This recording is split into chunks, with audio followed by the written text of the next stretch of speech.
వారాల నుంచి దేవుడు మనతో మాట్లాడుకోస్తున్నట్టు సబ్జెక్టు ఈ రోజుతో మనం ముగించబోతున్నాం. హల్లెలూయా. దేవుడు మరి గత 3 వారాల నుంచి మాట్లాడుతున్న మాట ఒకసారి మనం వెనక్కి వెళ్ళి మన మూలవాక్యంలోకి వెళ్తే దేవుడు ఏం చెప్పాడు అనే సందర్భాలు చెప్పుకొని ఆ తర్వాత ఈ చివరి మాటలు నేను వెళ్తాను. ద్వితీయోపదేశకాండం 4వ అధ్యాయము 4వ వచనము. దేవుడైన యెహోవాను హత్తుకొనిన మీరందరూ నేటి వరకు సజీవులై ఉన్నారు. ఆమేన్. హల్లెలూయా.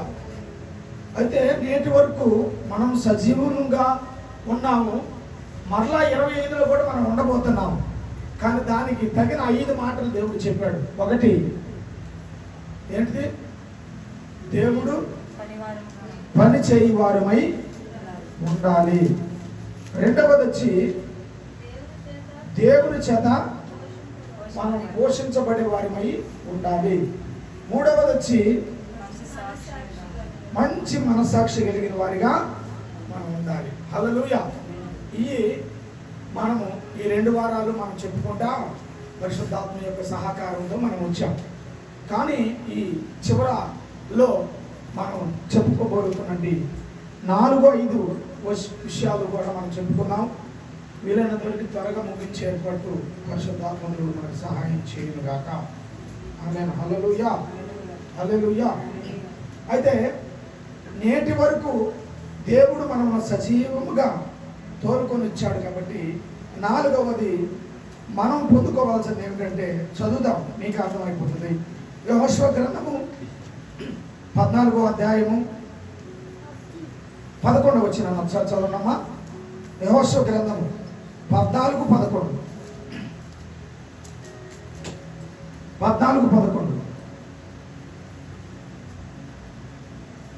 Page number 188. మోషే నన్ను పంపిన నాడు నాకెంత బలమో నేటి వరకు నాకు అంత బలము యుద్ధము చేయుటకు గాని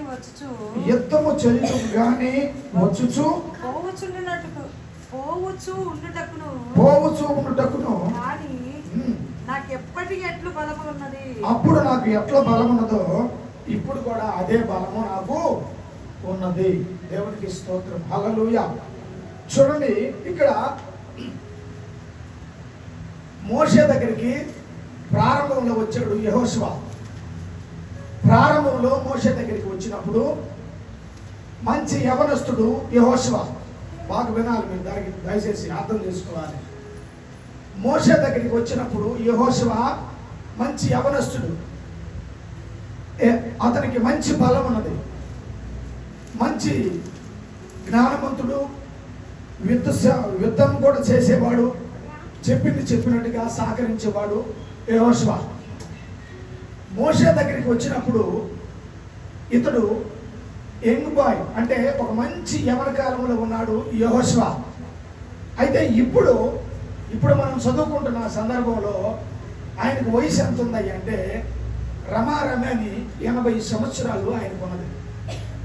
80 సంవత్సరాలు వయసు అతనికి ఉన్నప్పటికీ అతను సవాల్ చేస్తున్న సందర్భం, అతను చెబుతున్న సందర్భం, అతను ప్రజలకు చెబుతున్న సందర్భం, అతను ప్రజలతో మాట్లాడుతున్న సందర్భం, అతను యుద్ధానికి వెళుతున్నప్పుడు చెబుతున్న సందర్భం.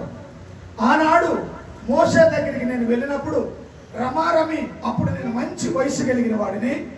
ఇప్పుడు నా వయసు 80 సంవత్సరాలు. మోషే దగ్గర ఉన్నప్పుడు నా వయస్సు, నా బలము, ఎంత శక్తి నాకైతే ఉన్నదో ఈ 80 సంవత్సరాల్లో కూడా నాకు అంతే బలం ఉన్నది అని చెప్తున్నాను. చెప్పడం కదండి గట్టిగా. అర్థపట్టండమ్మా.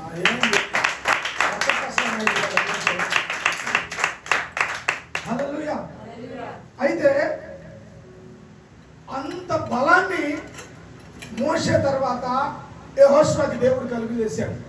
అందుకే మన దేవుడు అంటాడు, యెహోవా కొరకు ఎదురు చూసేవారు చెప్పండి తర్వాతే నూతనమైన బలాన్ని పొందుకుంటారట.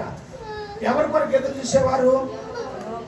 దేవుని కొరకు ఎదురు చూసే వారిలో నూతనమైన బలం ఉంటుందంట. ఎప్పటికప్పుడు సన్నగిల్లరంట, ఎప్పుడు కాలు నొప్పి అంటారంట, ఎప్పుడు తలనొప్పి అంటారంట, ఎప్పుడు హుషారు లేదంటారంట, ఎప్పుడు నాకు అది ప్రాబ్లం ఇది ప్రాబ్లం అని నేపాలు చెప్పరంట. ఒకవేళ ఉన్న దేవునిలో మాత్రం నేను శక్తి కలిగినట్టు వాడినే అని దేవుని మహిమపరుస్తారట దేవుని పిల్లలు. కానీ దేవుని పిల్లలు కానంటే వాళ్ళు ఏం చేస్తారంటే వాళ్ళకున్నటి బలాన్ని, వాళ్ళకున్నటి నీరసాన్ని, వాళ్ళకున్నటి ఆసక్తి లేని జీవితాన్ని ఎదుటి వారికి పంచుకుంటా వారిని కూడా బలహీనత పరుస్తుంటారు, వీళ్ళు కూడా బలహీనం అయిపోతూ ఉంటారు. బట్ ఇక్కడ యెహోషువ చెప్తున్నట్టు మాట 80 సంవత్సరాలు. ఇప్పుడు నాకు కూడా దగ్గర 50 సంవత్సరాల దగ్గర వచ్చి నాకు కూడా. అయితే 50 సంవత్సరాలకు వచ్చినట్టు నా వయసులో నా దగ్గర శక్తి లేకపోవచ్చు, దేవుని శక్తి నా సొంత శక్తితో నేను పోరాడకపోవచ్చు, కానీ దేవునితో మాత్రం నేను పోరాడగలనని నేను చెప్పగలను ఖచ్చితంగా. హల్లెలూయా, హల్లెలూయా. అయితే నేటి వరకు దేవుడు మనల్ని సజీవముగా ఉంచి మనల్ని 25వ సంవత్సరంలో అడుగు పెట్టించినప్పుడు నువ్వు ఇంకా బలహీనమైన వ్యక్తిగా నువ్వు కనపడకూడదు. బలం ఒకవేళ నీకు తక్కువైనా ఆ ఆత్మ బలాన్ని నువ్వేం చేయాలంటే పొందుకునే వ్యక్తిగానే ఉండాలి తప్ప నీరసపోయే వ్యక్తిగా నువ్వు కనబడటానికి వీలు లేదు. నీ నీరసాన్ని ఇంకొకరికి నువ్వు అంటియొద్దు. నీ నీరసాన్ని ఇంకొకరికి అంటువ్యాధిలాగా అంటియొద్దు. ఆ ఇంట్లోకి పోయిన అనుకో, బయట ఉన్నట్టు వాడు ఆ ఇంట్లో నీరసంగా ఉంటుంది. మనిషి ఎప్పుడు చూసినా మౌనంగా ఉంటారు, నీరసంగా ఉంటారు. బయట నుంచి గలగల మాట్లాడేవాడు లోపలికి పంగనే ఈడు కూడా నీరసం అయిపోతాడు. ఎందుకు? వాళ్ళ దగ్గర మాట్లాడే శక్తి లేదు కాబట్టి ఈవిడు హుషారుగా ఉన్నట్టు వాడు కూడా అక్కడికి వచ్చి ఏమైపోతాడు, నీరసడిపోతాడు. అయితే నువ్వు బయట నుంచి వచ్చేవాడు నువ్వేం చేయాలంటే లోపలికి వచ్చి నీరసపరుస్తున్న దానిని బంధించి వెళ్ళాలి. కొట్టలు గట్టిగా చప్పట్లు. నీరసాన్ని కలుగు చేస్తున్న దాన్ని ఏం చేయాలి? బంధించి వెళ్ళాలి. అందుకే యుద్ధానికి వెళ్ళేటప్పుడు అయ్యా యెహోషువ గారు, నీకు రమారని 80 సంవత్సరాలు వయసు వచ్చింది, నీవు యుద్ధము చేయలేవు, నీకు యుద్ధము చేయడానికి శక్తి చాలదు, కాబట్టి నువ్వు ఉండు ఇక్కడ, మేము వెళ్ళి యుద్ధం చేస్తామని కొంతమంది ప్రజలు ఆయనకి సలహా ఇచ్చారు. అమ్మా యెహోషువకి దాని తర్వాత చెప్తాం. అయితే అప్పుడు ఆ సందర్భంలో యెహోషువకి ఒక గొప్ప శక్తి అక్కడ వనగొచ్చబడింది. ఓసారట యేసన్న గారు ఒంగోలు ఎంతమందికి తెలుసు ఓసన్న మందిరం తెలుసా? మీకు కొంతమందికి తెలుసా? Okay right. అయితే ఓసన్న మందిరానికి ఆయన మినిమం 10 సార్లు పోయినట్టు అక్కడికి. ఆయనే టేప్ వేసి కొలుచుకోవడం, మందిరం మెడలు పెట్టుకుంటే బాగుండు, ఎత్తే లాగుంటే బాగుండు, ఇది ఎట్లుంటే బాగుండు, ఇది ఎట్లుంటే బాగుండు అని చేసి ఓపెన్కి పోబోయే లోపు, స్నానం చేసి వద్దామని పోబోయే లోపు బాత్రూములో పడి కాలు పెరికి, మరి ఒట్టికాలు ఉంది కదా కింద, అది సుమారుగా కప్పాసినట్టు కింద లాభం వాసింది.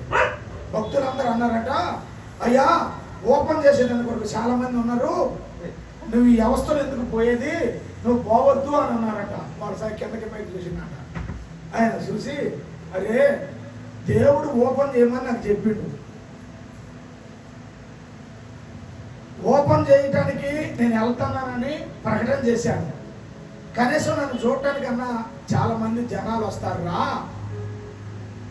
నేను పోకపోతే యేసన్న గారు వస్తున్నారని పేపర్ ప్రకటన చేసుకొని మానుకుంటారు వీళ్ళని మళ్ళీ మాట అంటారా, కానీ దేవుడు ఇచ్చినట్టు బలం నాకు ఉందిరా, ఆ బలంతో నేను నడుస్తాను రా అని అంట. హల్లెలూయా, హల్లెలూయా.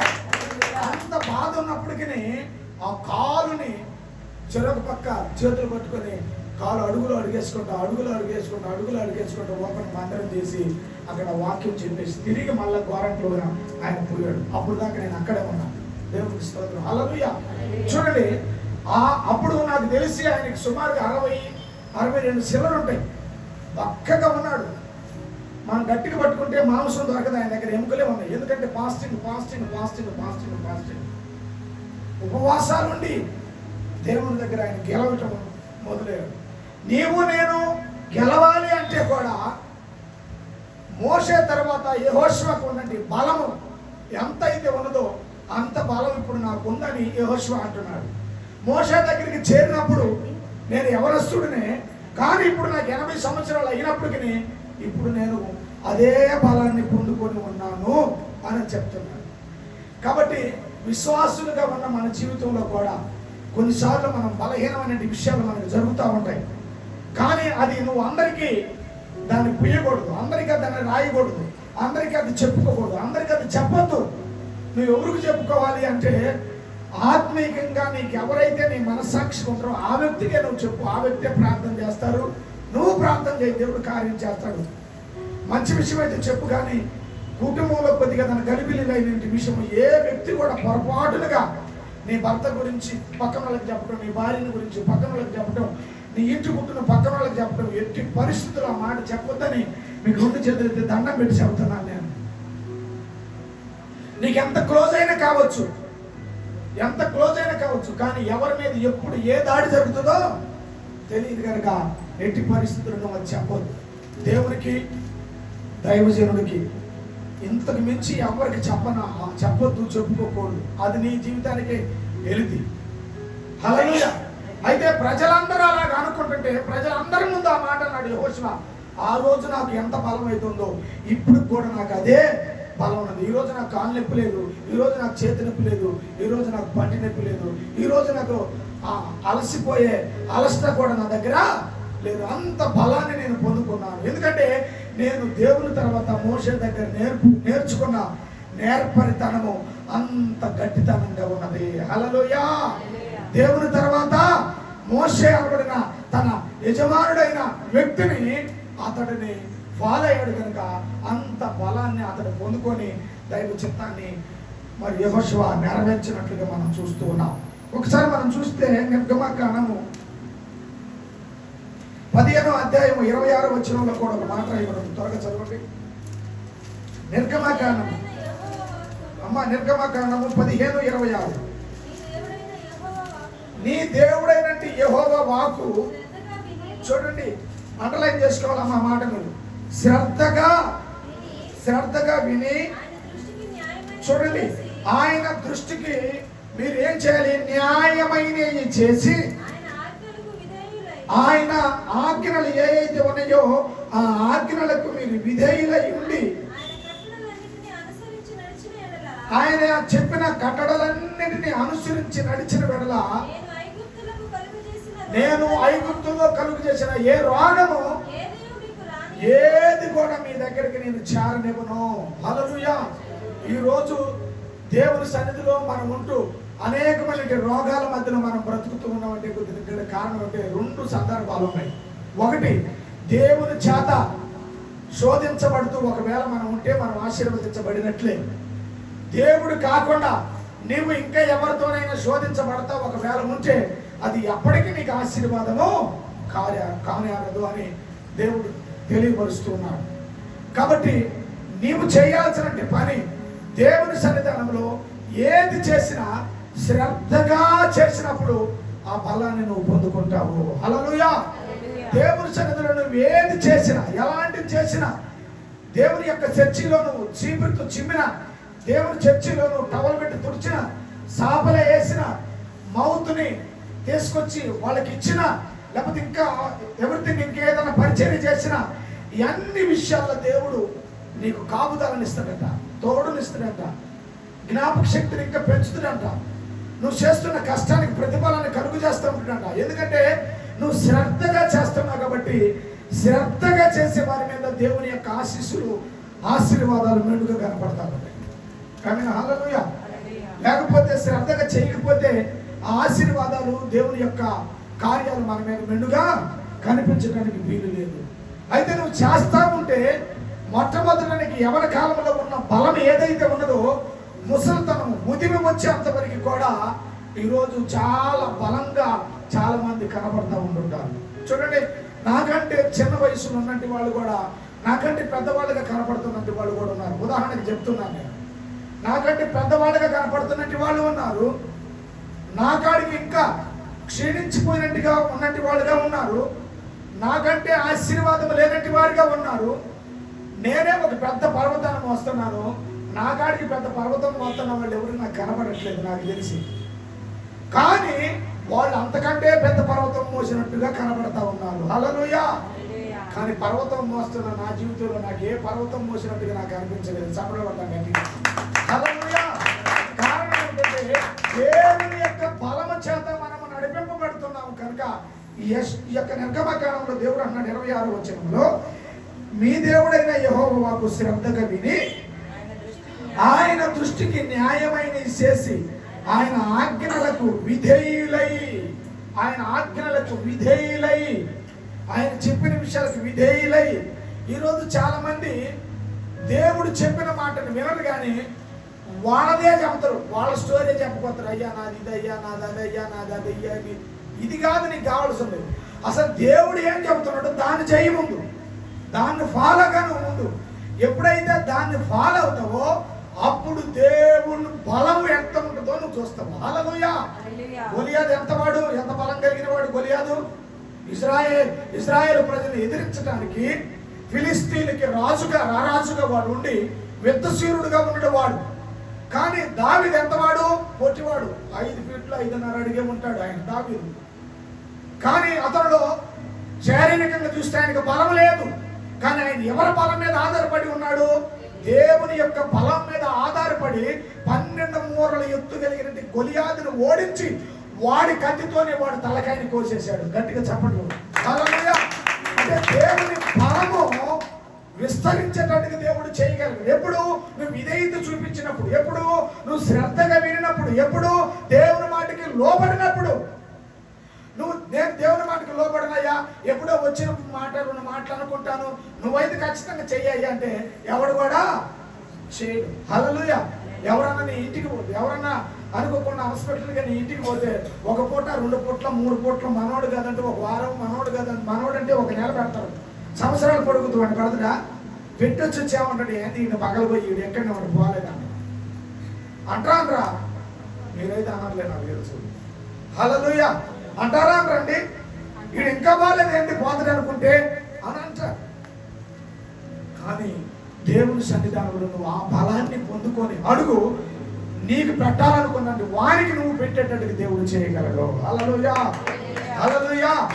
అంత కృపను, అంత బలాన్ని దేవుడు ఇస్తానన్నాడు. అందుకే దేవుని కొరకు ఎదురు చూసేవారు, దేవుని బలాన్ని పొందుకునే వారు నూతనంగా ఎప్పటికప్పుడు వాళ్ళు గొప్ప శక్తిని పొందుకున్నది వారిగా ఉంటారంట. కానీ నువ్వు చేయాల్సిన దాంట్లో ఏమాట?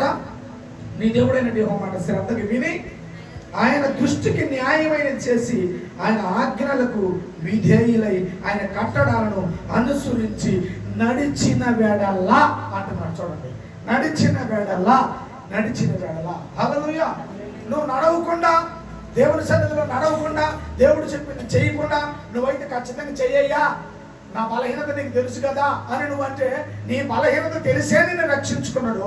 ఆ బలహీనతలో ఇంకా పునర్జన్మ నీకు ఇవ్వాలని దేవుడు నిన్ను ప్రార్థించమంటున్నాడు. కానీ నువ్వేం చేస్తున్నావు? ఈరోజు ప్రార్థించడం తక్కువైపోయింది. కాబట్టి బలం ఎలాగ వచ్చింది? నీకు బలం రాగలదా? బలం రాదు. కావాలంటే మీరు చూడండి, రోజు వరుసగా 10 రోజులు ప్రార్థన చేసి ఒక్కరోజు అసలు ప్రార్థన చేయకుండా ఆత్మీయంగా ఉన్న వాళ్ళు ఆ పని చేయండి. మీరు ఏదో ఒకటి పోగొట్టుకున్నట్టు వాళ్ళు ఉండకపోతున్నాను అడగండి. నేను ఆ రుచి చూశాను నేను. హల్లెలూయా.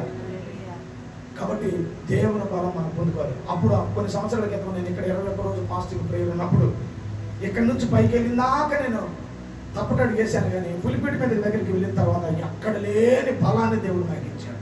హల్లెలూయా. అంటే దేవుడు శక్తి కలిగిన వాడు. ఆయన ప్రజల ముందు ఆయన బిడ్డలని అవమానపరుచుకునేటట్టుగా ఆయన చేయడు ఆయన. కాబట్టి నేటి వరకు దేవుడు మనల్ని సజీవంగా ఉంచాడు. 24 వరకు ఆగిపోలేదు, 25 కూడా మనల్ని పొడిగించాడు. హల్లెలూయా. 25లో కూడా మనల్ని పొడిగించాడు. అదే బలముతో నువ్వు వెళ్ళాలి అని. ఆమేన్. హల్లెలూయా. ద్వితీయోపదేశకాండం 34:7 వచ్చిన కూడా చదవండి. ద్వితీయోపదేశకాండం 34:7, ద్వితీయోపదేశకాండం 31 నేను చెప్తాను. ద్వితీయోపదేశకాండం 34:7 చదువుతాను. మోషే చనిపోయినప్పుడు 120 సంవత్సరముల వయసు కలిగిన వాడు. చూడండి, 120 సంవత్సరాలు అయినప్పటికీ ఆయన దృష్టి మాత్రము మాన్యము కాలేదు, అతని యొక్క సత్తువు తగ్గలేదంట. కొట్టండి చప్పట్లు గట్టిగా. హల్లెలూయా. ఎన్ని సంవత్సరాలండి? 120 సంవత్సరాలంట. 120 సంవత్సరాలంట. ఒక తల్లి మందిరంలో ఉన్నది. మందిరంలో ఎన్ని సంవత్సరాలు ఉంది? 8 సంవత్సరాలు. ఎలాగ ఉన్నది? వంగిపోయిన నడుముతో బలహీనురాలుగా ఉన్నదామా. ఎన్ని సంవత్సరాలు ఉన్నదామా? 8 సంవత్సరాలు వంగిపోయిన నడుముతో ఉన్నది. ఆ వంగిపోయిన నడుము బలహీనురాలైన దగ్గర దేవుడు వెళ్ళి ఆమెను స్వస్థపరిచి లేపితే ఆమె మరలా యథాస్థితిగా మనలాగా నిలబడిందంట. హల్లెలూయా. ఎంత బలాన్ని పొందుకుంటూ చూడండి. ఆమెకు అప్పుడు నాకు తెలిసి 30 ఉంటాయో 40 ఉంటాయో. 40కి ముసలోళ్ళు అవుతారా? కాదు కదా. కానీ ఇప్పుడు 120 సంవత్సరాలు కలిగినట్టు మోషే గారికి కను దృష్టి అంట మాంద్యము కాలేదట. అతనికి ఉన్నట్టు సత్తువా తగ్గలేదట. హల్లెలూయా. మరి ఈరోజు నీకు నాకు సత్తువు తగ్గిపోతుంది. నీరసం ఎప్పుడన్నాడు? నీరసం ఎప్పుడన్నాడు? నీరసం ఎప్పుడన్నాడు? నీరసం అంటే దీనికి తగిన ఫలితం కలిగిన ప్రార్థన మనం చేయలేకపోతున్నాము. గుర్తుపెట్టుకోవాలి. దానికి తగిన వెల మనం చెల్లించలేకపోతున్నాం. తక్కడ మనం వేసినప్పుడు న్యాయమైన తక్కడ తూకాలి అంటే ఎటుపక్క తక్కడ తూకాలి అంటే ఆ పక్క ఎక్కువ వస్తువులు మనము వేస్తామా ఏమా? అప్పుడే ఆ తక్కడ పైకి లేస్తుంది. అంటే దాన్ని వెల చెల్లించేంత ధాన్యము మనకు పడుతూ ఉంది. నీవు కూడా నీ సమస్య తీరే అంత వెల చెల్లించే ప్రార్థన నువ్వు చేయగలిగినట్లుగానే అయితే నీ సమస్య అంతా కూడా మీకు తెలుసు. పిల్లలు పేపర్లన్నీ సింపి పడవలాగా ఒక తయారు చేసేసి నేల మీద వదులుతారు. వదిలినప్పుడు మునిగిపోద్ది పడవ. ఎట్లా పోతుంది? పైన తేలకి వెళ్ళిపోతాయి. నీ సమస్యలు కూడా అలాగే వెళ్ళిపోవును గాక. హల్లెలూయా. హల్లెలూయా.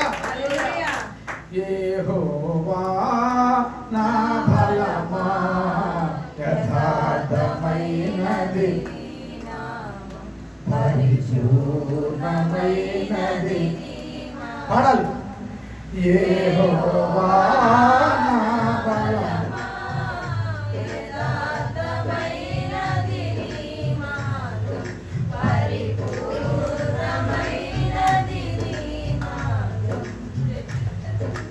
యెహోవా నా బలమా యథార్థమైనది నీ మార్గం పరిపూర్ణమైనది నీ మార్గం. యెహోవా నా ప్రభువులో నరకపు పాశములై కాటినను నా శత్రువులు నన్ను చుట్టినను. నరకపు పాశములై కాటినను వరద వలె భక్తిహీనుల కోర్లిన వరద వలె భక్తిహీనుల కోర్లిన విడువకు నన్ను ఎడబాయని దేవా విడువకు నన్ను ఎడబాయని దేవా. యెహోవా నా బలమా యథార్థమైనది నీ మార్గం పరిపూర్ణమైనది నీ మార్గం. చూడండి, మన బలము యథార్థము ఉన్నప్పుడు ఆయన పొడిగించేటట్టుగా దేవుడు చేయగలడట. హల్లెలూయా. హల్లెలూయా. కాబట్టి బలము మనకిచ్చే బలం ఎలా ఉంటుందంటే ఎప్పటికప్పుడు నూతనముగానే మార్చబడుతుందట. అందుకే యెహోవా కొరకు ఎదురు చూసేవారు నూతన బలము ఎప్పటికప్పుడు నూతనంగా వాళ్ళు బలం పొందుతారు తప్ప వాళ్ళు క్షీణించిపోవడం అంటే ఈ సమస్య వచ్చిందా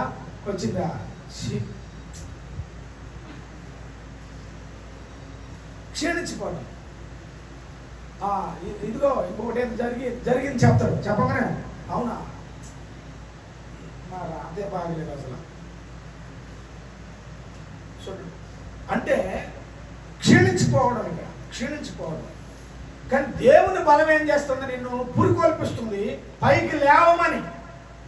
నువ్వు క్షీణించిపోవద్దని కాదు. నువ్వు క్షీణించిపోయే ఆలోచనలు నీకు వస్తాయి. నువ్వు క్షీణించిపోయే అవగాహన నీకు పెడతాడు వాడు. అయితే నువ్వు లేవాలంటున్నాడు దేవుడు. దేవునికి స్తోత్రం. హల్లెలూయా. నువ్వేం చేయాలి? లేవాలి. అందుకే నువ్వు బలాన్ని పొందుకోవాలి. నువ్వు బలాన్ని పొందుకోవాలనే దేవుని యొక్క ఆశ. అందుకైనా సజీవులుగా మనల్ని ఎందుకు ఉంచాడు? నేటి వరకు మనల్ని దేవుడు సజీవులుగా ఎందుకు ఉంచాడంటే 4వ మాట, నీవు బలము పొందుకోవాలి. హల్లెలూయా. నువ్వేం పొందుకోవాలి? బలాన్ని పొందుకోవాలి. ఎప్పటికప్పుడు నువ్వు నీరసిల్లొద్దు. ఎప్పటికప్పుడు నువ్వు కించపరుచుకోవద్దు. చూడండి, ఏబు గారికి టైం ఇవ్వలేదు సాతానుడు. మొట్టమొదట తన పిల్లలందరూ ఒకేసారి చనిపోయాడు. ఎలాగా చనిపోయారని ఆలోచించుకునే లోపే నీ గొర్రెల మంద మొత్తము ఎవరు తోలుకపోయి చెప్పారు. అది ఆలోచించుకునే ఆలోచననే ఒరిగడ్డు మామూలన్నీ తగలబడిపోయి అని చెప్పారు. మళ్ళీ అది ఆలోచించుకునే సమయంలో మరి ఇంకొకటి, మళ్ళీ అది ఆలోచించుకునే సమయంలో మరొకటి. అతడు ఏం చేయాలి? అప్పుడు ఏం చేయాలి? మనమైతే ఏం చేస్తాం? అప్పుడు ఆయన వేసుకున్న బట్టలు చించుకొని గోనె పట్టలు చుట్టుకొని దేవుడు ఇచ్చిండు, దేవుడు తీసుకున్నాడు అన్నాడంట. దేవుడికి స్తోత్రం. హల్లెలూయా. అనే దమ్ము శక్తి ఈరోజు నీకు నాకు ఉన్నదా? అనే దమ్ము శక్తి నీకు నాకు ఈరోజు ఉన్నదా? అయినప్పుడు మీ దేవుడు అంటున్నాడు, అంత విషయాలు నేను మీకు తీసుకురాను. కొన్ని సందర్భాలు మీకు జరిగినప్పుడు నేను బలము కలిగినట్టు వాడిన విషయాన్ని నువ్వు గుర్తుపట్టి నా బలాన్ని నువ్వు పొందుకోగలిగితే నీవు నూతన సృష్టిగా మార్చబడతావు. హల్లెలూయా. 2025 సంవత్సరంలో కూడా నేను నూతన బలాన్ని ఇచ్చి నేను నడిపించడానికి నే సైడ్ నుంచి నేను సిద్ధమే. నువ్వు నిలబడి తట్టుకోవడానికి నీకు సిద్ధమేనని ఈరోజు సవాలు విసురుతున్నాడు. దానికి మీరు ప్రశ్న ఏంటి చెప్పాలి? దేవునికి స్తోత్రం. హల్లెలూయా. మరొక మాట, ఈ మాట నేను ముగిస్తాను. 31:2 అదే ద్వితీయోపదేశకాండం. ఇక మీదట నేను వచ్చిపోతూ ఉండలేను. యెహోవా ఈ యోర్దానును దాటకూడదని నాతో సెలవిచ్చెను. నీ దేవుడైన యెహోవా, చూడండి, నీ దేవుడైన యెహోవా నీకు ముందుగా దాటిపోయి ఆ జనములను చప్పట్లు పట్టండి గట్టిగా. హల్లెలూయా. నువ్వు బలహీనుడివే, నువ్వు దాటలేకపోతున్నావు, నీకు చేత కావట్లేదు, నీ వల్ల కావట్లేదు. దేవునికి స్తోత్రం. హల్లెలూయా. ఒకసారి పైకి లేయ్యా. ఈయన ముందు వచ్చాడు, నేను వెనక్కి నిలబడ్డాను. అడు బావాలని నిలబడ్డాడు. ఆయన పోలేకపోతున్నాడు. ఇక్కడ దేవుడిని అడిగాడు. అప్పుడు దేవుడు ఏం చేశాడంటే తను చేయి పట్టుకున్నాడు. హల్లెలూయా. పట్టుకుని నేను కూడా దాటిస్తున్నాడు. దాటు. హల్లెలూయా. దాటిస్తాడు. పిల్లమ్మ కొంచెం ముగిస్తే దాటాడు ఆయన. హల్లెలూయా. ఏం చెప్పాడు ఇప్పుడు అక్కడ? కూర్చో. ఏం చెప్పాడు అక్కడ? ఏమన్నాడు అక్కడ? నీ దేవుడైన యెహోవా నీకు ముందుగా దాటిపోవచ్చు. ఆ జలము ఏ అయితే నిన్ను ఆపుతున్నాయో, ఏ అయితే నిన్ను అడ్డగిస్తున్నాయో వాటి దగ్గర ఆయన నుండి ఏం చెప్తున్నాడు? నీ ఎదుట నుంచి వాటిని నశింపచేయించు ఉన్నాడు. ఇక మీదట నువ్వు ఇంకెట్ట దాటాలి, ఎట్ట పోవాలి, ఎట్ట చేయాలి, ఏ విధంగా స్వీకరించాలి అనే ఆలోచన నువ్వు ఆలోచించకుండా దేవుడు నీకు రహదారిని పంపించున్నాడు. ఆ రహదారే ప్రార్థన. హల్లెలూయా. హల్లెలూయా. కాబట్టి దేవుని యొక్క బలాన్ని రుచి చూసిన వాడు నేర్చలడంట. దేవుడు బలాన్ని రుచి చూసిన వాడు కురింగిపోరట.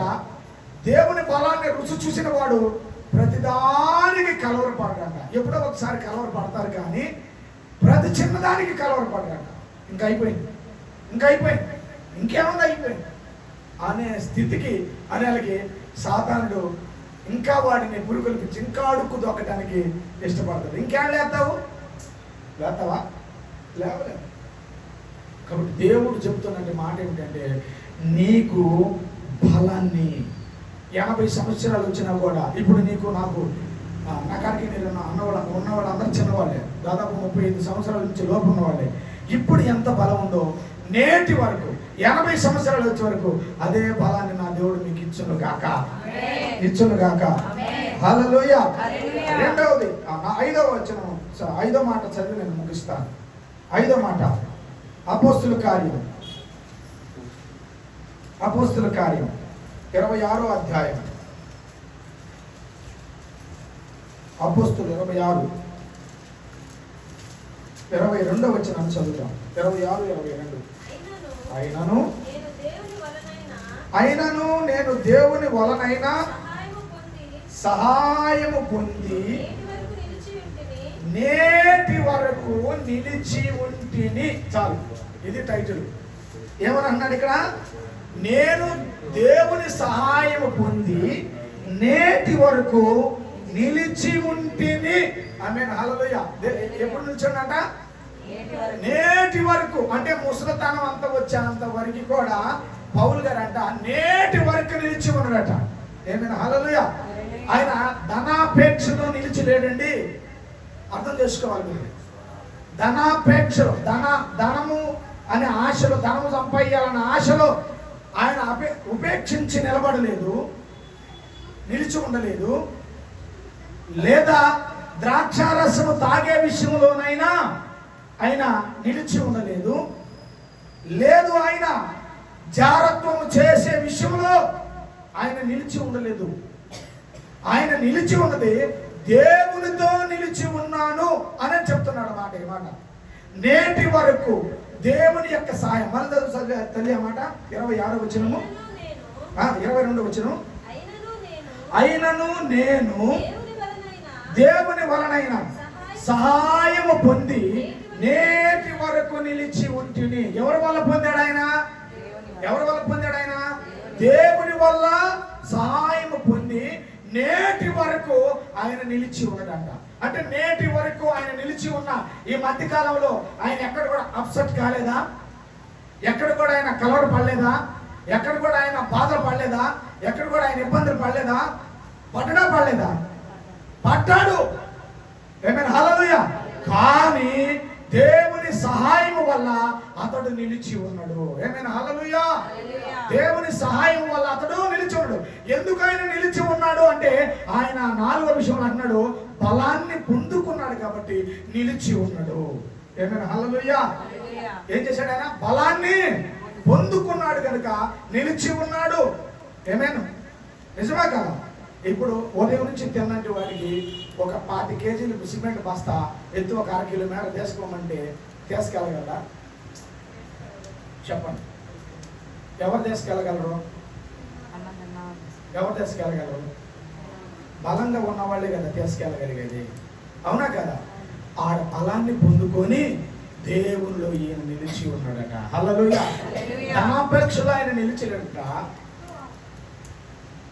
మరి ద్రాక్షారసం తాగి ఉండే విషయంలో ఆయన నిలిచిలేడట. జారత్వం చేసే విషయంలో ఆయన నిలిచిలేడట. ఇక్కడ మాట అక్కడ, అక్కడ మాట ఇక్కడ చెప్పే విషయంలో ఆయన నిలిచిలేడట. లేకపోతే భర్త మీద నా భర్త ఇది గిట్ట, నా భర్త ఇది గిట్ట, నా భర్త ఎట్ట, నా భర్త ఎట్ట, నా భర్త ఎట్ట అని ఆ భర్త మీద 4 జరుగుతాయి. ఆ భర్త మీద 4 జరుగుతాయి. 4 తోడు ఇంకా 10 కలిపి చెబుతారు. దానివల్ల కూడా మనకి ఉపయోగము. ఇక్కడ దేవుడు చెప్తున్నట్టు ఆలోచన వేరుగా ఉంది. దేవుడు చెబుతున్న సహాయము వల్ల అతడు నిలిచి ఉన్నాడు. సహాయం చేయాలి అంటే నువ్వు బలం పొందుకోవాలి. ఏమైనా, హల్లెలూయా. ఆ బలము వల్లే నీకు నిలబడగలిగిన స్తోమత, నిలబడగలిగిన శక్తి, నిలబడగలిగిన కాపుదల దేవుడు మనకి ఇస్తాడు. హల్లెలూయా. చూడండి, నీనెవే పట్టణం వెళ్ళమని యోనాకు చెప్పాడు దేవుడు. కానీ అతను ఎక్కడికి వెళ్ళాడు? కానీ అక్కడ నిలిచి ఉండాలని వెళ్ళాడు ఆయన. కానీ అక్కడ నిలిచి ఉండి ఏదో చేయాలని ప్రయత్నం చేస్తే చివరికి ఎక్కడికి వెళ్ళిపోయాడు ఆయన? ఒక పెద్ద త్రిమింగళం అతన్ని, పెద్ద చేప అతన్ని మింగేసి తర్వాత అతనికి బుద్ధి వచ్చింది. అంటే ఈ మధ్యలో ఎంత కష్టపడ్డాడు? చాలా కష్టపడ్డాడు, చాలా వేదన పడ్డాడు, చాలా ఇబ్బందులు పడ్డాడు. అక్కడే ఉండి ప్రార్థన చేస్తున్నాడు, అక్కడే ఉండి దేవుణ్ణి వలపోస్తున్నాడు. కానీ ఎంత వలపోసినా కష్టం ఏమైనా తప్పిందా? నో, తప్పలేదు. అంటే ఈ కష్టానికి కలిగిన కారణం ఎవరు? చెప్పండి. కష్టానికి కలిగిన కారణం ఎవరు? మనమే. ఆయన కాదు, ఆయన లేడు. ఇప్పుడు ఆయన ప్లేస్లో మనం అన్నాం. ఎవరు?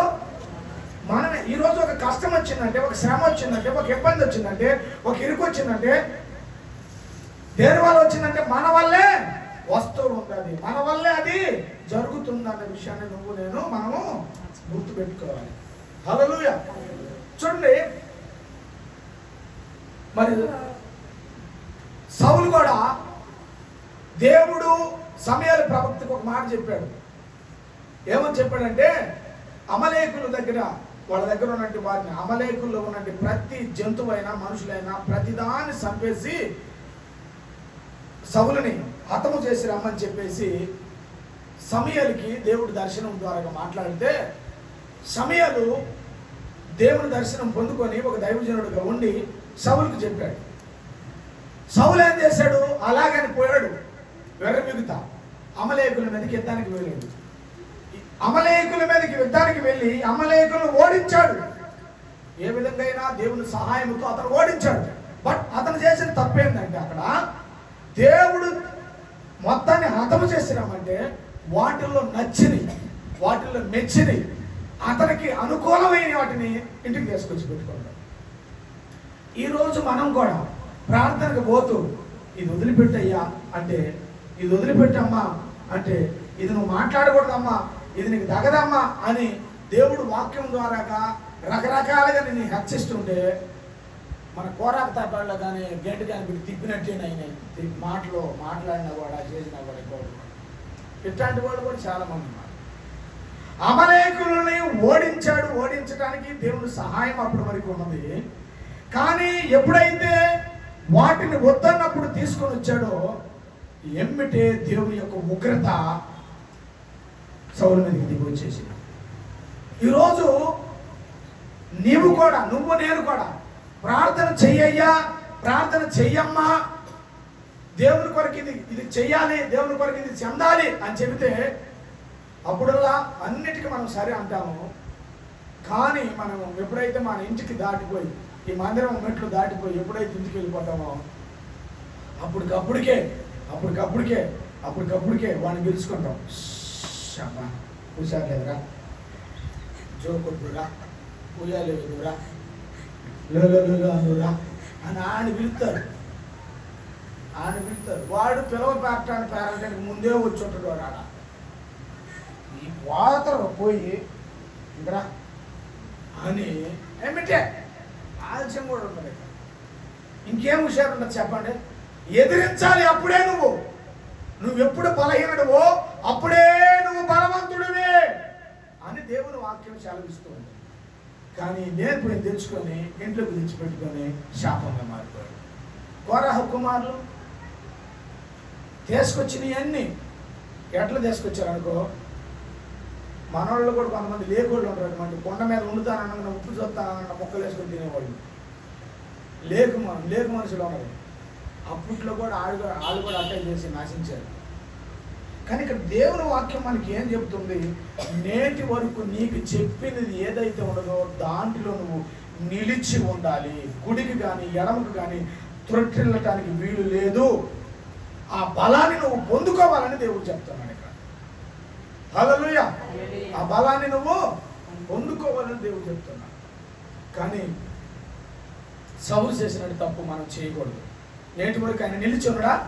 సౌలు నిలిచి ఉన్నాడా? నిలిచిలేదు. యోనా నిలిచి ఉన్నాడా? అప్పుడు ఆ సందర్భంలో నిలిచిలేదు. కోరా కుమారులు నిలిచి ఉన్నారా? నిలిచిలేదు.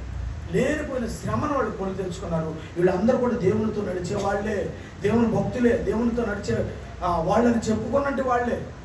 కానీ ఈరోజు మనం ఎలాగ నడుస్తున్నాం? ఇక్కడ దేవుడు అన్నాడు అపోస్తలుల కార్యములో 26-22లో, దేవుని సహాయము వల్ల అతడు నేటి వరకు నిలిచి ఉన్నాడు అని దేవుడు ఇక్కడ మాకు తెలియపరుస్తున్నాడు. హల్లెలూయా, హల్లెలూయా. యోబు గ్రంథం 11వ అధ్యాయము 14-15 వచ్చినాము. తొందరగా చదువున్నామా? యోబు గ్రంథం 11వ అధ్యాయం 14-15.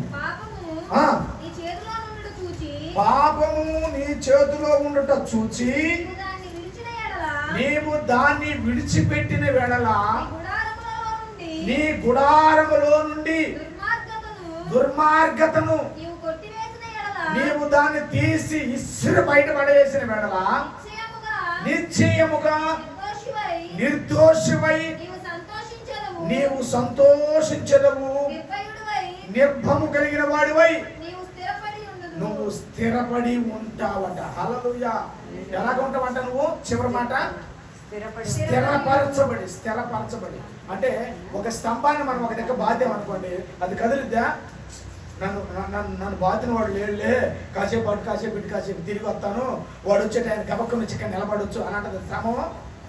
చెప్పండి, అంటదా?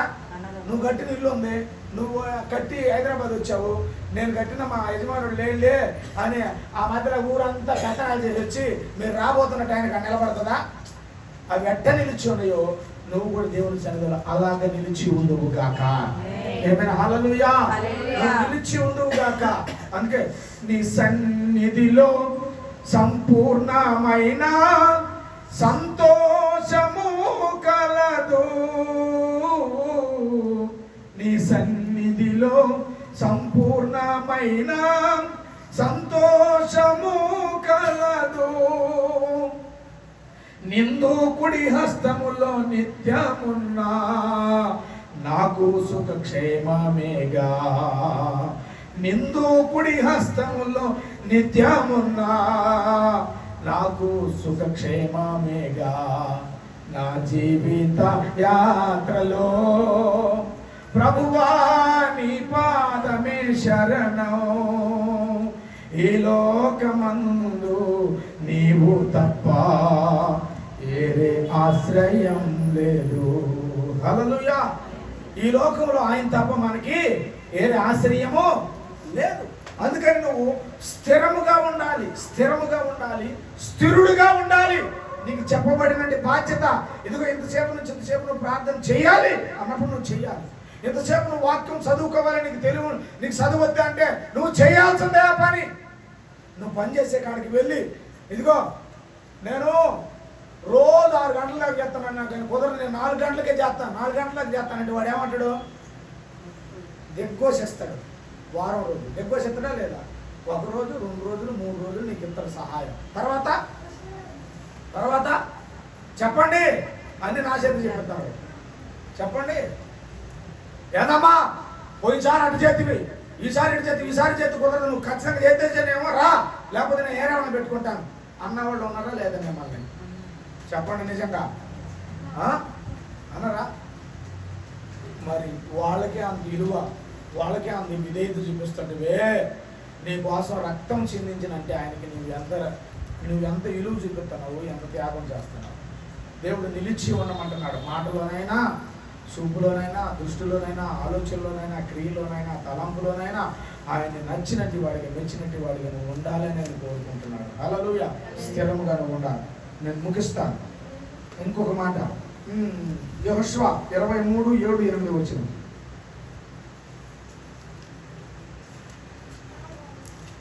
రెఫరెన్స్లో అందిస్తాను, తీసుకోండి తొందరగా. అమ్మ ఒక్క నిమిషం. యెహోషువ 7:8 తీసుకోండి ఒకరు. ఎఫెసీ 4:14 తీసుకోండి ఒకరు. 2 దెస్సలోనికీయులకు రాసిన పత్రిక 2వ అధ్యాయము 2వ వచనం 15వ వచనం తీసుకోండి ఒకరు. 2 పేతురు 3వ అధ్యాయము 17-18 వచనం తీసుకోండి ఒకరు. ఎంతమంది అక్కడ తలా ఒకటి తీసుకుని సరిపోయింది. రైట్, చదవండి ఇప్పుడు. యెహోషువ 23:7-8.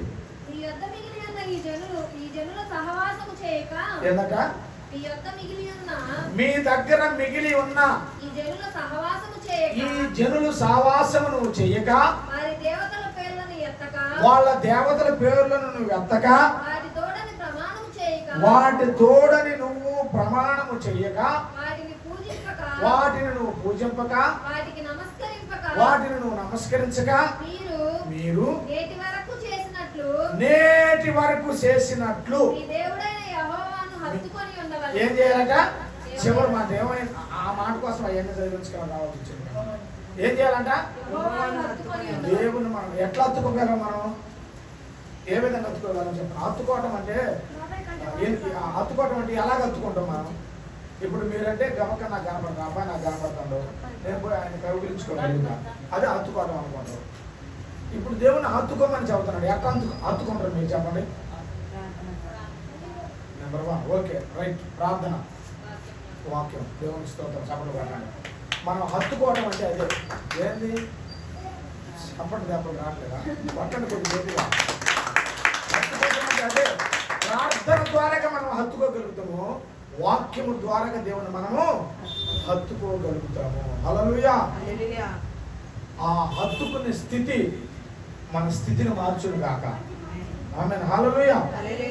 ఇంకొక రెఫరెన్స్ చెప్పినారు కదా మీకు, ఎక్కువ టైం అయిపోతుంది తొందరగా. ఎఫెసీ 4:14. ఎఫెసీ అందుకని మనం ఇంకా ఇప్పుడు చాలా మంది సంఘంలో ఇంకా అనకూడదు, 2-3 పిల్లలు పుట్టిన ఇంకా చిన్నపిల్లల్లాగే ఉంటారు. వాళ్ళ తత్వం చిన్నపిల్లలు అయి ఉండి మనుషుడు చెప్పే ఉపయోగాలు చేత వంచనతోను తప్పు మార్గములోకి మిమ్మల్ని నడుపుతున్న కుయుక్తితోను గాలి కానీ ఎటు కొడితే అటు ఇస్తరాకి వెళ్ళిపోతూ అట్ట కాకుండా చూడండి, కల్పింపబడుతున్న ప్రతి మాట కోసము ఇటు అటు కొట్టుకొని పోవచ్చు. చూడండి, అలల చేత ఎగరగొట్టబడినట్టు వారిగా మనం ఉండక ప్రేమ కలిగి సత్యము చెప్పుచు. ఆమేన్. హల్లెలూయా. ఇప్పుడు ఇంట్లో భర్త ఏదన్నా చెప్పాడు అనుకో, దోశని పెంకు బాగా కాల్చి నీళ్ళు పోతే అట్టనిద్ది. కట్టని చెప్పండి, స్వయమంటది. అంటదా అట భర్త లేతడు ఒక్కొక్కసారి, అట భార్య లేచింది. జ్ఞానం కలిగిన భార్య అయితేనేమో తప్పించుకొని ఆగు అని మనసులో అనుకొని ఆగని మనసులో అనుకొని భర్త తప్పిపోతారు. లేకపోతే ఆ ప్రేమను మళ్ళీ ఎగరగొట్టి, ఇప్పుడు చదువుకున్న దాంట్లో ప్రేమ ఉంది చూడ, ఆ ప్రేమను ఎగరగొట్టి ఈపులు పగలగొట్టుకునే పరిస్థితి చేసుకుంటారు. కానీ మనం ప్రేమతో రేపబడాలట, ప్రేమతో నేటి వరకు మనం నిలిచి ఉంటామంట. హల్లెలూయా. ఆ తర్వాత మళ్ళీ మేము చదువుకుంటారు. దశలేనుకు 2వ దశలేనుకు 2వ అధ్యాయము 2వ వచనం 15వ వచనం. 2 పేతురు కూడా తీసుకోండి, 3వ అధ్యాయం. మీరు త్వరపడి దశలేనుకు రాసిన 2వ పత్రిక 2వ అధ్యాయము 2వ వచనము 15వ వచనం. మీరు త్వరపడి చంచల మనస్కులు కాకుండా మీరు తొందరపడి చంచల మనసు అంటే 2 మనసులు, ఒక్కొక్కడికి 2 నాలుకలు ఉంటాయి. ఆడబోయి అని అతడు నేను అన్నానా అని అంటారు. ఈ 2 నాలుకలు చంచల మనసు కాకుండా మీరు క్రైస్తవులు, మీరు దేవుని పిల్లలు, దేవుని రక్తం చేత కొనబడిన వారు, దేవుని బిడ్డలు. ఆయన మిమ్మల్ని సంస్కారం చేశాడు, మిమ్మల్ని కొన్నాడు, మిమ్మల్ని కడుక్కున్నాడు. ఆయన బిడ్డలుగా మీరు ఉండాలని ఆయన ఆశపడుతున్నాడు. కానీ ఈ భూమి మీద నువ్వు నేను ఎటు తిరుగుతున్నావు? చంచల మనసు. చదువు తల్లి. చంచల మనస్కులు కాకుండా ఉండవలనని బెదరకుండా మన ప్రభు అయిన యేసుక్రీస్తు రాకడను బట్టి మనము ఆయన యొద్ద కూడుకొనుటను బట్టి మిమ్మల్ని వేడుకొనుచున్నాము. కాబట్టి సహోదరులారా నిలకడగా ఉండి మా నోటి మాట వలనైనను మా పత్రిక మాట వలనైనను మేము రాశాము. ఇప్పుడు పత్రిక ఒక రాశాము. ఏ పత్రిక అది? ఏ పత్రిక రాశాము? మరి చదువుతున్న పత్రిక ఏం పత్రిక అది చెప్పండి. మరి అయితే మేము రాసిన పత్రిక వలనైనను మీకు బోధింపబడిన విధులను మీకు మేము ఏ విషయాన్ని బోధించబడినవో ఆ విధులను చేపట్టుడి. మీరు చేత పట్టుకోండి, గుండె కత్తుకోండి, నెత్తి మీద పెట్టుకోండి. నోహావు 300 సంవత్సరాలు దేవుడితో నడిచాడంట. బైబిల్ నెత్తి మీద పెట్టుకోనంట, హృదయం మీద పెట్టుకోనంట నడిచాడంట. ఎన్ని సంవత్సరాలు? 300 సంవత్సరాలు నడిచాడంట. ఆయనకి భార్య ఉంది, పిల్లలు ఉన్నారు, అందరూ ఉన్నారు. కానీ 300 సంవత్సరాలు నడిచాడంట. ఇవాళ ఆదివారం మరి మందిరానికి రమ్మంటే వారం మొత్తం చేసి ఒక్క వారం కూడా రెస్ట్ లేకపోతే అట్ట మనకి అని కొంతమంది బిర్రులు తెచ్చుకొని తిని ఆవులించి వస్తారు. దేవునికి మొట్టమొదట ప్రాధాన్యత మనం ఇచ్చేవారిగా ఉండాలి. ఒకవేళ నా మాటలు మిమ్మల్ని బాధపెట్టుంటే క్షమించండి. ఎందుకంటే దేవుని యొక్క క్రమంలో కానీ, దేవుని యొక్క క్రమశిక్షణలో కానీ మనం నడవకపోతే నువ్వు చేసుకొని వస్తున్న భక్తి మొత్తం శూన్యముగానే మారింది. ఒక వ్యక్తి భక్తిగా ఉంటూ భార్య పిల్లలు బాగా చూసుకుంటూ ఒకరోజు భార్య ఏదో ఒక మాట అన్నదని చెప్పేసి ఈడ్చి కొట్టి రోడ్డు మీదకి లాక్కొచ్చిందనుకో, వాడు ఇన్ని రోజుల నుంచి చేసిన భక్తి, అబ్బా నువ్వు చాలా మంచోడురా అంటారా? కొన్నాళ్ళు ఇన్నాళ్ళ నుంచి నువ్వు మంచోడు అనుకున్నారు, ఎక్కడోడు అని మేము అనుకోలేదురా అని అంటారా? చెప్పండి మీ నోటితో, చెప్పండమ్మా మీ నోటితో.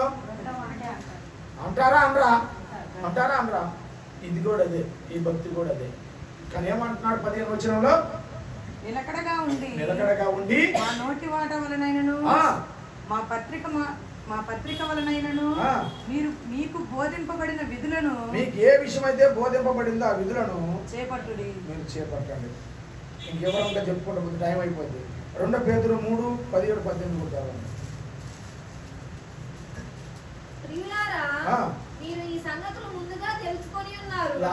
లాస్ట్ మాట మీకు చెప్పి నేను ముగిస్తాను. ఆ మాట చదివి ఏమంటున్నాడు? ప్రియులారా మీరు ఈ సంగతులను ముందుగానే తెలుసుకోండి. మీరు నీతి విరోధుల తప్పు బోధన వలన తొలగింపబడి, ఏంటమ్మా మళ్ళీ చదువు. నీతి విరోధుల తప్పు బోధ వలన మీరు తొలగించబడి మీకు కలిగి ఉన్న స్థిర మనస్సును విడిచి, చూడండి మీరు ఏ మనసుతో ఉన్నారు? స్థిరమైన మనసుతో ఉన్నారు. ఇప్పుడు స్థిరమైన మనసుతో వస్తున్నారు. దేవుడు ఉన్నాడనే ఆలోచనతో, దేవుడు నాకు సహాయం చేస్తాడు ఏది ఏమైనా అనే మనసుతో మీరు వస్తున్నారు. ఆ మనసును మీరు విడిచి పడిపోకుండా చూడండి, జాగ్రత్త. రాత్రి నేను ట్రైన్లో వస్తున్నప్పుడు ఒక ఆమె పర్సు, చిన్న పర్సు అక్కడ పెట్టుకుంది. పర్సు పెట్టుకుని దాంట్లో ఎంత ఉంది? 15 రూపాయలు ఉన్నాయి. 10 రూపాయల కాగితం ఒకటి, 5 రూపాయల బిళ్ళ ఒకటి ఉంది. దానికి జిప్పు లేదు. జిప్పు లేకపోతే కింద కూర్చున్నాను పాపం, సీట్ లేక. నేనేమో ఎదురు సీట్లో కూర్చున్నాను. ఆమె ఆడ కూర్చుంది, మధ్యలో ఒక ఆమె ఉంది, ఈఎం కార్డు ఉంది, అటు పోవడానికి లేదు. జిప్పు లేదా? అబ్బా జిప్పు లేదు, జాగ్రత్త అని ఎత్తండి. ఎంత? 15 రూపాయలకండి. జిప్పు లేదు, జాగ్రత్త అని ఎత్తండి. ఆ తర్వాత 10 రూపాయల నుంచి ఆమె ఏం చేసింది? 10 రూపాయలు తీసి సమోసా వచ్చి తీసుకుంది. 5 రూపాయలు ఉంది. 5 రూపాయలు మళ్ళీ ఇటు ఇస్తా, 5 రూపాయలు ఉంది, జాగ్రత్త అని ఎత్తాను మళ్ళీ. 5 రూపాయలకి జాగ్రత్త, మన జీవితానికి జాగ్రత్త లేదు, విలువైన మాటలకి జాగ్రత్త లేదు, విలువైన దేవునికి చెప్తున్నట్టు మాటకి విధేయత చూపించట్లేదు మనం. కానీ 5 రూపాయలకి 10 రూపాయలకి మనం జాగ్రత్తలు చెప్తా ఉన్నాం కదా. ఎంతవరకు సత్యం అది? నీకు ఒక న్యాయం, నాకు ఒక న్యాయం, దేవుని ఒక న్యాయం. మనకి అన్ని న్యాయాలు సరిగా ఉండాలని ప్రభు కోరుకున్నాం. చదువుతా మాట. స్థిర మనస్సును మీరు విడిచి పడిపోకుండా మీరు ఏం చేయాలి? కాచుకొని ఉండాలి. ఎప్పటి వరకు?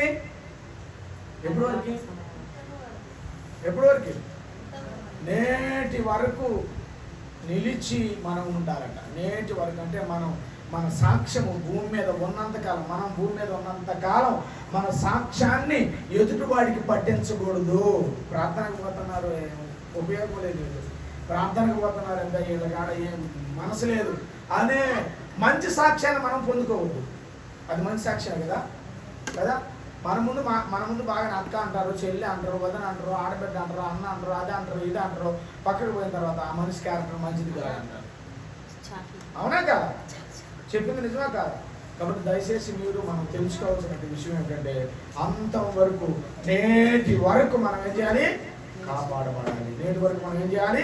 కాపాడబడాలి. దేవుడి మాటలు మన అందరి జీవితంలో నిలిచి దేవుడు సరిచేసి సరిదిద్దును గాక.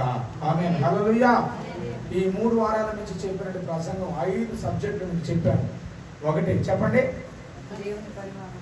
ఒకటి దేవుని పని చేయువారు అయి ఉండాలి. 2 దేవుని చేత పోషించబడాలి. 3 మంచి మనస్సాక్షి కలిగి ఉండాలి. 4 మనం దేవుని చేత బలం పొందుకోవాలి. 5 నేటి వరకు మనం దేవునితో నిలిచి ఉందుము గాక. ఏమైనా హల్లెలూయా. దేవుని చిత్తమైతే నెక్స్ట్ వారంలో 7 సబ్జెక్టులకి మనం వెళ్దాం. దేవుడు ఈ యొక్క 5 సబ్జెక్టుల్లో ఉన్న మాటలు మీరు స్వీకరించి దైవాశీర్వాదాలు పొందుకొని దేవుని కొరకు ముందుకు నిలిచి ఉండాలని ప్రభుత్వం మనం చూస్తే మాట్లాడి ముగిస్తున్నాను. కానుకలు పడుకో.